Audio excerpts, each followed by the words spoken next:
Welcome to the Retire Right podcast with Larry Heller. You deserve complete financial advice. There's no acceptable alternative if you want a plan to live well and on your terms. Complete financial advice equals complete peace of mind. Now, let's get into this week's podcast episode. Hello and welcome to Retire Right with Larry Heller from Heller Wealth Management. Today, Larry's brought in a great guest. Our guest is Albert Hakim. Albert Hakim is a certified merger and acquisitions advisor with Kensington Company.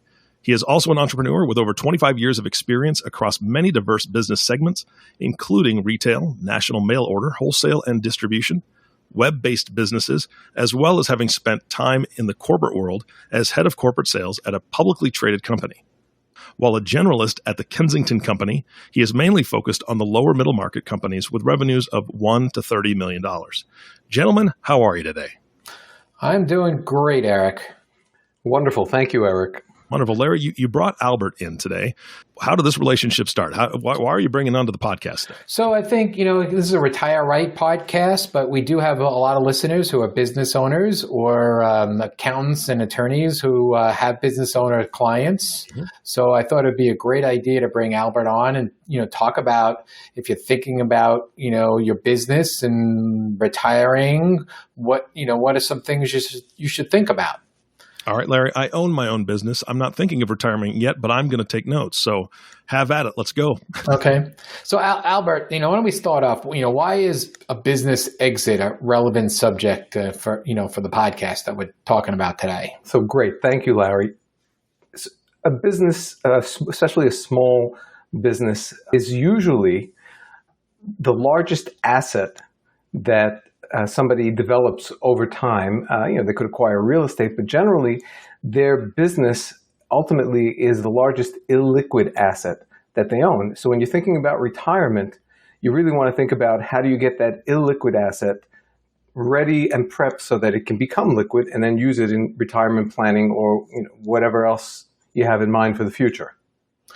So when you say prep it for retirement and, an illiquid asset to an asset, I'm a business owner, as well, what should you be thinking about? What should you be doing?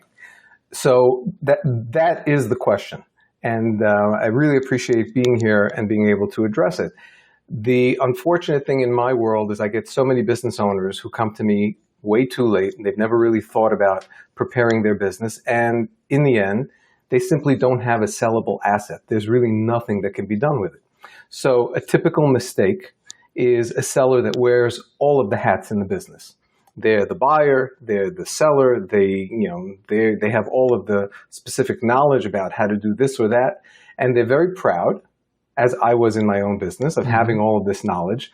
But then there's no way to get somebody else to duplicate that. So it basically dies with them. So my number one suggestion, what should one do when thinking about preparing your business for sale, is make sure that someone new stepping in can actually come in and execute on anything going on in your business, meaning you have a good management team, you have good procedures and processes. There's something for someone to step into and be able to now take that and take off with that business. So what you're saying is you want to create the business that it can run without the business owner involved on a daily basis, correct? That is correct. And in fact, the most valuable businesses are exactly those. If a business owner can take 6 months off during the year, he's probably got a great business that he's running. If the business owner can't take a vacation, he's probably in trouble.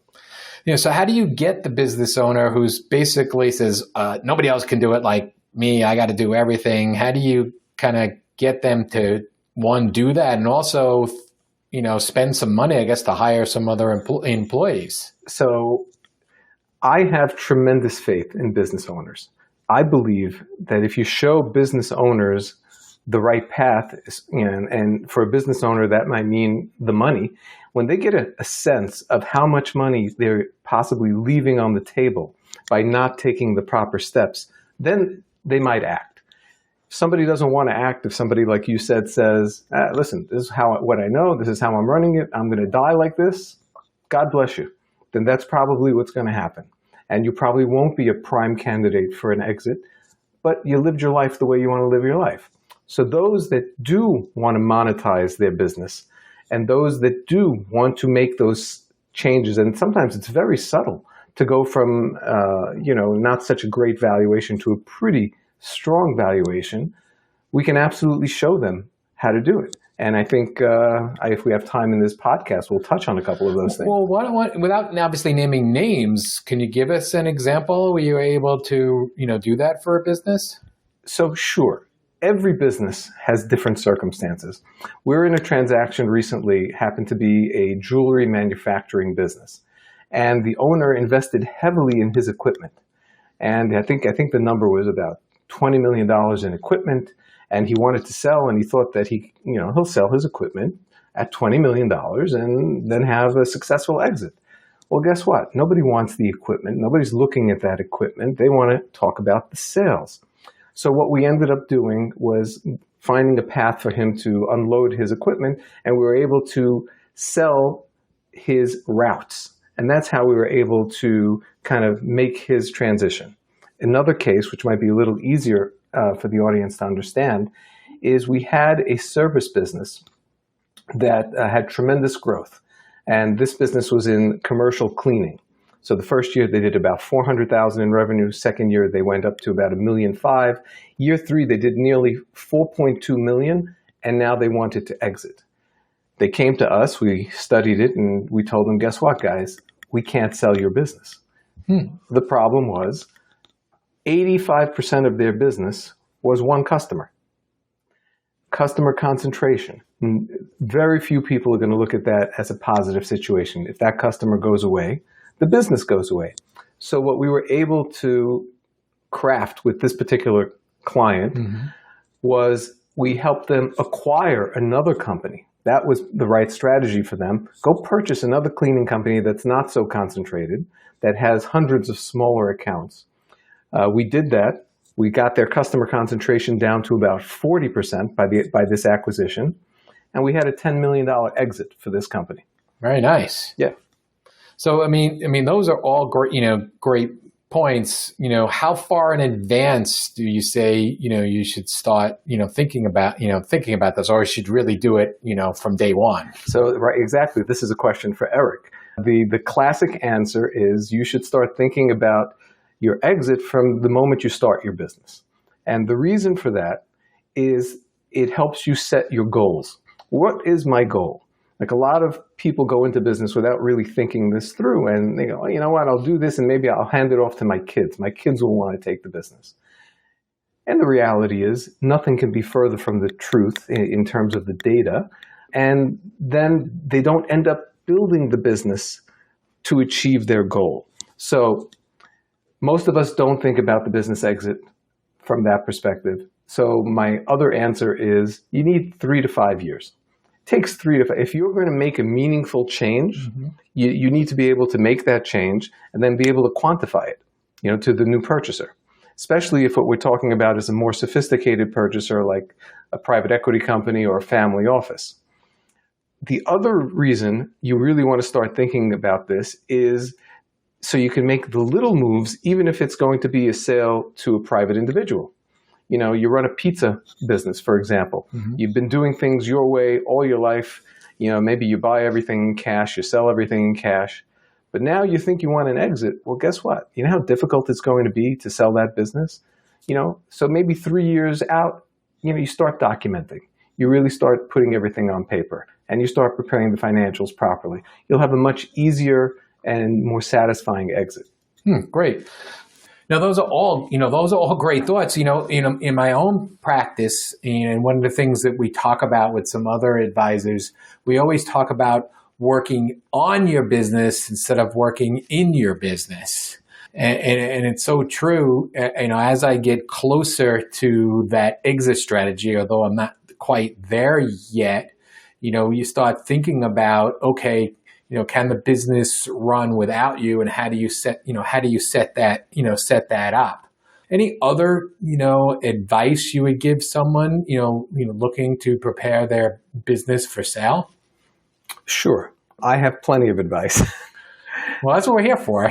So look, if I have to really zero in on the key things is, one, you got to take a look at the sector that you're in, right? If you're in a dying sector, like if you're in the business of making Rolodex cards, you got to do something about that. You're not going to be valuable on an exit at all. So you look at your sector. So let's just take an assumption that we're in an okay sector.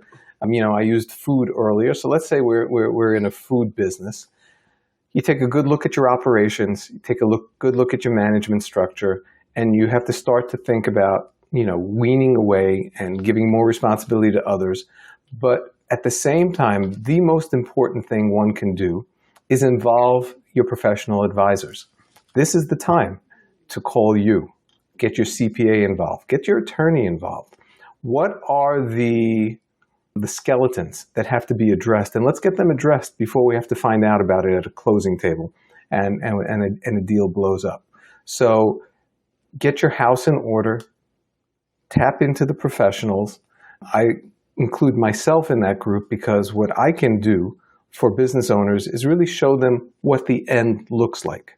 In other words, what companies are getting those nice valuations and why?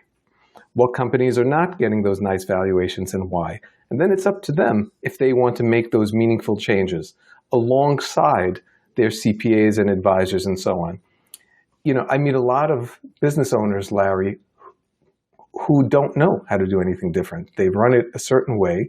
They can't make those changes but would like to. And in that case, what's a really good recommendation for them is to bring in somebody hands-on, maybe a hands-on CFO, or maybe it's a business coach, maybe it's a strategist. I'm not a consultant, but like you, I have a lot of resources of good professionals to help that particular business at that time. If I'm still on this track about what they can do, I would say take a look at your revenue model. It's so important. To the extent that you can develop within your business some level of recurring revenue so that an acquirer can have some semblance that there will be some business there, it makes you so much more valuable. And that could be contracts, that could be service, repetitive service, that could be membership, there could be any number of different models. But if we can have some level of predictability on the revenue, it drives valuation way up. That's interesting. So are there any sectors that you work with and kind of specialize in? So sure. So because of my background, I'm pretty strong in retail, wholesale, and distribution. And I've also gotten involved in a few very good service sectors. So distribution companies of all kinds, food distribution, durable goods, non-durable goods distribution. Distribution is a wonderful business, and it has a lot of value to an acquirer because distribution generally means you're supplying goods and services to people who need it. So they need that regular repeat, whether it's the restocking of the shelves on food products or it's, distribution of tires and automotive parts or any other kind of necessary product. So I focus a lot on distribution companies. In my time at Kensington, I've happened to become a specialist in pest control as well as childcare. And if you want to go into those sectors, don't ask me. I do know how I got to that, but there's a common theme throughout all. If you take pest control as an example, recurring contractual revenue, regular service, predictable income, and then it's a question of operations and growing the business. So they're getting great multiples. If I can make the plug, if there are any pest control companies or people who are connected to pest control companies that are listening at this moment, I'm very, very active with some major and local acquirers. I can't get enough of them. Everybody wants them. They want to grow through acquisition. So you mentioned multiples. So, give our audience an idea of, I guess multiples of profit that you're talking about, or multiples of revenue. So everything depends on size and sector, but most businesses are valued on a multiple of profits that you keep, right? Not gross profits, net profits. EBITDA, SDE, seller's discretionary earnings, basically what the owner can take out of a business. Can be anywhere from 1 time earnings to 5 times, 6 times, 7 times. It really does vary. That's of earnings, though. The multiples of profit would be higher. So let's address that. Okay. So if you take your local pizzeria, and don't ask me why I'm picking on pizzerias, maybe you'll get 2 times earnings, maybe 2.5 if it's really, really special, maybe 3. You buy a Dunkin' Donuts today, they're trading at 8 to 10 times earnings. Makes no sense to me why if a Dunkin' Donuts earning $100,000 would sell for $1 million. I would never buy one, but people are online trying to get those. I think it's because of the thinking that all I've got to do is turn on the lights and I'll have business. I don't have to go get business. There are some businesses that are trading now on multiples of revenue. Like, for example, pest control is trading on a multiple of revenue that would translate to 12, 14, 16 times earnings in some cases. That's how much activity is going on in that sector. So it's, I guess, like you said before, it's important to not only bring your net profit up, but also bring your revenue up. It's going to increase the multiple that you're going to get. So let me qualify that. We never know until we make the right match why somebody is buying someone else's business. You could have no profits, or no net profits, but you have something that's very, very valuable to the acquirer. Maybe it's your customers. Maybe it's your staff. Maybe it's your product. Maybe you have some kind of unique positioning in the marketplace. So there may be something very attractive about your business to an acquirer, where that rule that we just spoke about for 5 minutes about the multiple of earnings doesn't even apply. They will buy your business because there's something that you have that makes a lot of sense, that if we bring that into their world, they can monetize that. So what I tell business owners, very simply, speak to the professionals. Don't think your business is worth a fortune, and don't think your business is worth nothing. You don't know what people are looking for until, one goes in there and really, understands the business. Interesting.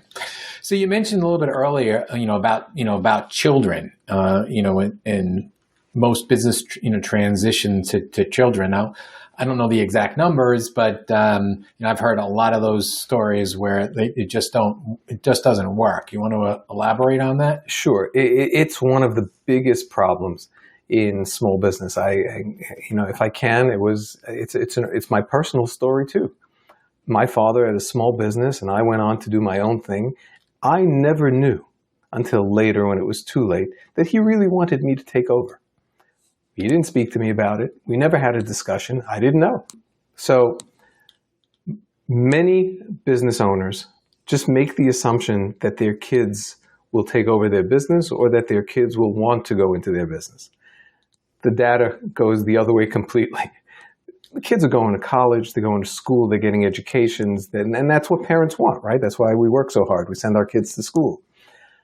They generally don't want to go into the family business. If you look at the markets, look at NASDAQ, look at the New York Stock Exchange, how many third-generation businesses are there? Yeah, it makes it difficult. I mean, I've got 3 children now, all out of college, and if they had shown or wanted to show interest in it, it would be difficult because it's not just one. So, I can definitely see that being much more, complicated. It's emotional, it's financial, there's so much, wrapped up into it. There's no straight answer, but, what might be illuminating to your listeners, and maybe I can give this to you to put out later. There was a wonderful book written about family business, and I heard the speaker, and I love his thinking. His thinking is, why are we so emotionally invested in the business? We should be emotionally invested in giving the money to the next generation, not the business. The business may be fraught with problems. It may not be viable in another 10 years as our world changes. So focus on the transition of wealth, not the transition of the business. And Yeah, I guess a lot of people have, started a business, created the business, want to see it kind of live on after them, so they having a personal attachment to this rather than monetizing it when they can. So if you were in the taxi cab medallion business and wanted to have that emotional attachment and pass that on to your children, they're jumping off bridges, right? You just don't know. The world might change on you. Who knew that would happen, and that whole industry would be undermined. So that's the message. You cannot predict the future. Right. So tell me a little bit about how Kensington works. Sure. Because I'm not exactly clear exactly how you and Kensington work. We have a listener out there that's thinking about getting closer to retirement, or just wants to succeed out. If they wanted to contact you, what do you offer them? So the very first thing is I get to understand who they are, what's going on in their business, and really what they have in mind in terms of a goal. And you'd be surprised how many businesses I meet with that once I get into the business, the pathway to an exit for them might be through an acquisition, not just a straightforward exit. So I have no preconceived formula for how we're going to treat that, but what they will get from me is an honest assessment of their business.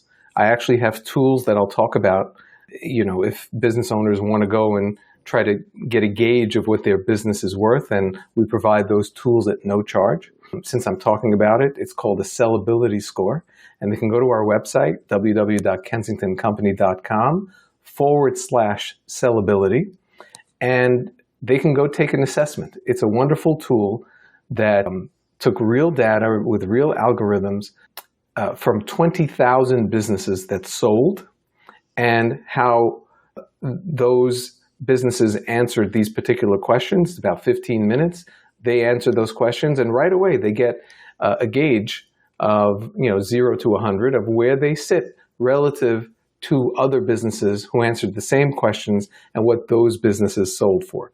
So they get a very quick snapshot of possibly the value of their business.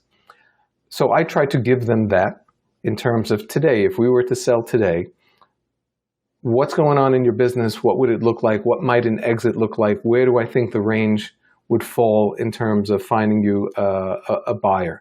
And what method of going to market will we use? Do we go out with a price? Do we not market it with a price? Do we do a closed sale, a bidding situation? We have multiple ways of generating interest. And, the question that I ask that people are usually very surprised by is, what do you want to do? What do you want to do when you're done with your business? Right. Same question that I ask when I'm talking to people about their financial planning and their investments. That's really what I basically tell them. Paint me a picture of your life 5 years from now. Exactly, 10 years right. from now. And it may very well be that their pain and the reason they're calling me is maybe the way they're running their business is just overburdening them, but they love what they do in certain aspects. They don't like other aspects. So the answer may be, get somebody in there, acquire their business, keep them on for a few years doing what they love to do. And, they don't ride off into the sunset and go play golf. They continue. And so I try to discover that. I try to have successful exits for my clients. I try to understand their timeline. I try to understand their appetite for making change, if that's really what's prescribed. And we try to point them in the right direction in terms of maximum value if we're going to go to market. So you said before, you're not really a consultant. So so they come to you, you're kind of giving them advice, packaging this to them, getting them to a point where you're then going to assist them in the sale. Is that Yes. what Kensington works? That's what we do. So then we go out, we create the marketing materials, we create the deck, the book that we're going to use to generate interest in somebody purchasing this company. We get very targeted. If it's a niche business, we try to figure out who would want this and why and where it would fit, and then we reach out to them, and then we go try and make good matches. So we facilitate the meetings with the buyers and the sellers. We help with the negotiations. We do the letter of intent. We help with the lawyers insofar as they'll let us in the contract process, and try to see and try to manage the transaction through to a successful closing. Yeah.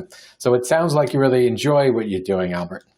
I love what I'm doing. I make a real impact in business owners' lives, and I got to tell you, it's wonderful having been on the other side to be doing this now, because I've sold businesses, my own businesses. I am a business owner.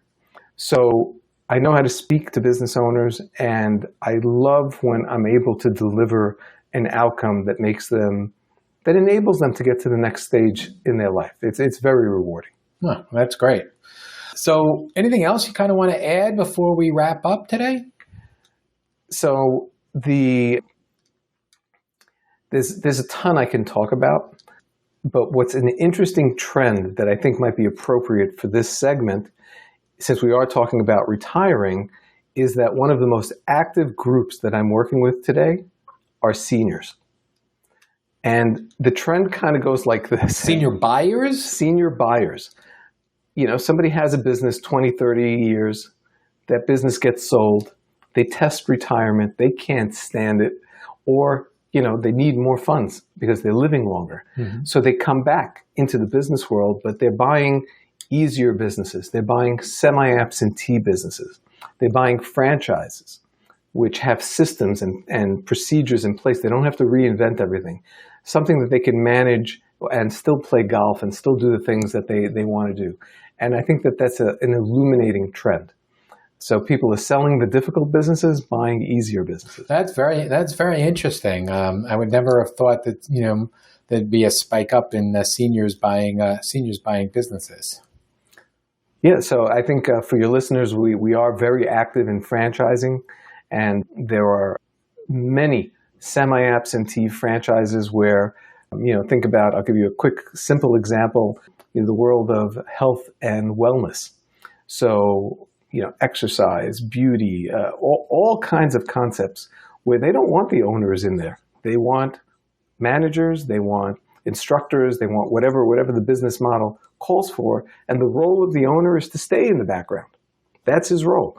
Drive the marketing, manage the managers, don't run the business. That sounds like a nice position to be in. Yeah. So, Albert, I appreciate all the time today and all the insights today. I've learned a lot. How about you, Eric? Completely. Yeah, I have lots of notes, and I know that obviously just from this conversation, there's a lot more that I need to learn. So, yeah, I'm glad you're a good resource. So for our listeners out there that are either contemplating selling their business or not even there yet, even just want to have a conversation with Albert, long before to see how you could make your business a little bit more profitable. And for those, and even for those seniors out there that are thinking about purchasing a business, Albert is a great resource for that. You can reach Albert at his company, Kensington Company and Affiliates, at 516-626-2211, or you can email Albert at kensingtoncompany.com. Albert, thank you so much for joining us today. It was a pleasure. Thank you, Larry. Thank you, Eric. Albert, fantastic. Thank you so much. I learned a ton, like I said. And lastly, we always thank you, the audience, for listening to the Retire Right podcast with Larry Heller. If you have not subscribed to the podcast yet, please click the subscribe now button below. This way, when Larry comes out with a new podcast, it'll show up directly on your listening device. This makes it much easier to share these podcasts with your friends and family. And if your parents are just kind of golfing and not enjoying it and they want to buy a business, you know where to go. So make that contact, make that phone call, reach out to Larry, reach out to Albert. One of them can definitely give you the answers. Again, thanks for listening today. For everyone at Heller Wealth Management, this is Eric Johnson reminding you to live your best day every day. And we'll see you next time.